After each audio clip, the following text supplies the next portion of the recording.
So you get out, and now you're basically awaiting the whole situation. Yeah, we were supposed to go in September, which I was ready for. Yeah?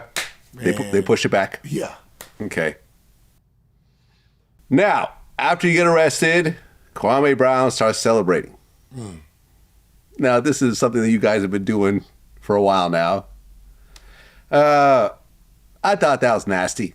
At the end of the day, you could not like someone, but celebrating them that they're potentially going to prison, that takes it to a different level. And it's, I know, and it's his whole family has just been in prison, and I've never celebrated.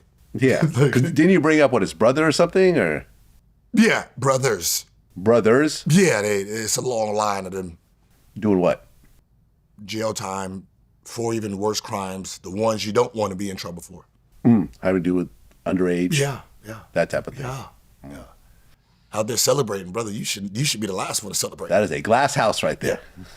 That is a glass house. But I kind of shut his YouTube down for a little bit, put him in. Oh, you got his YouTube shut down? Yeah, I put him in YouTube jail, struck him a couple times, and stop, okay.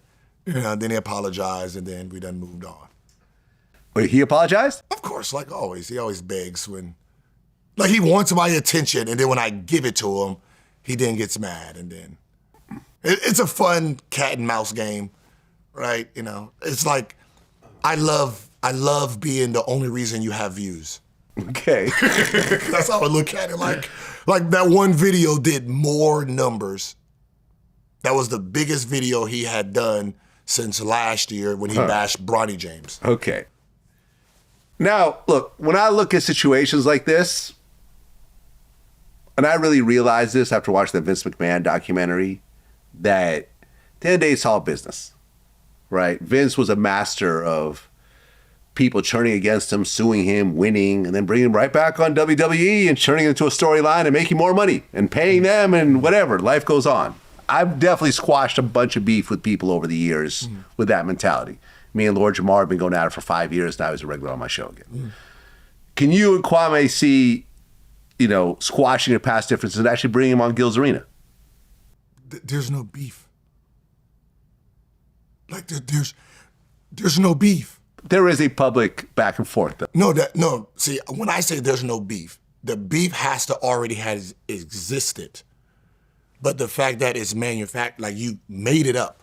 Like the reason you went at me the first time, it was made up, right? You made up that I had your bench. You made up I did this. That was all made up for clicks and views. Now, what came from that is this back and forth. Because I'm gonna defend myself and go at you and show you that you're lying, and then from there it's just that. But if you ask him, what is your beef about, it'd be something today, because the stuff that he used didn't work. So we don't have a beef. We just have somebody who lied to get views. Like, you had people that really came in and say, Allen Iverson came in and said, yo, can y'all squash your beef? And I said, I don't have beef with him. Oh, even Allen said that. Yeah, okay. I just respond to when he wants to get out of line. Like, I'll let a bunch of stuff go, and then I'll strike him, spank him on his little booty, show him what's up. No diddy. And then Diddy style. What you looking at me for? Nah, so I stop, and then, he does this, right? So, but for the most part, I don't want to, there's no ill will. Like, if he wants to come on and do a show, as long as you come in and work and being a professional, I can care less. I think it'd make for good television, honestly. Having you guys actually sit down at your spot with your crew around, your co-host, not your crew, like, almost threatening or whatever. But I'm just saying, or maybe just the two of you sit down together on camera. To talk about why you like so much? Maybe, just address all the various stuff. Yeah.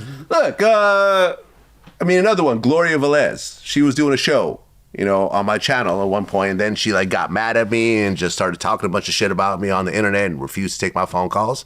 But a couple months ago, she called me up, she apologized, and she's promoting a new book, so I brought her on the show, and we talked about the book, and we talked about our falling out. And, she once again apologized publicly and said, I'm really sorry, I should have just talked to you. I just was going through a bunch of personal stuff, and I spazzed out and so forth. So, I don't know. For me, stuff like this makes for good content and also shows maturity all around. Yeah, but we've squashed the beef 10 times, And then he just goes back to it. So something I do, he's back at it, right? It's just, And that's the problem. Like, you have a conversation with someone like a man, you think you worked it out, then they go back to being I just look who at they it were like, before. Yeah, okay, I it's get content. it. No, I get it. You know, when he sees the opportunity to get his numbers up, he does it. And then I just feel obligated to help him. Okay. Okay.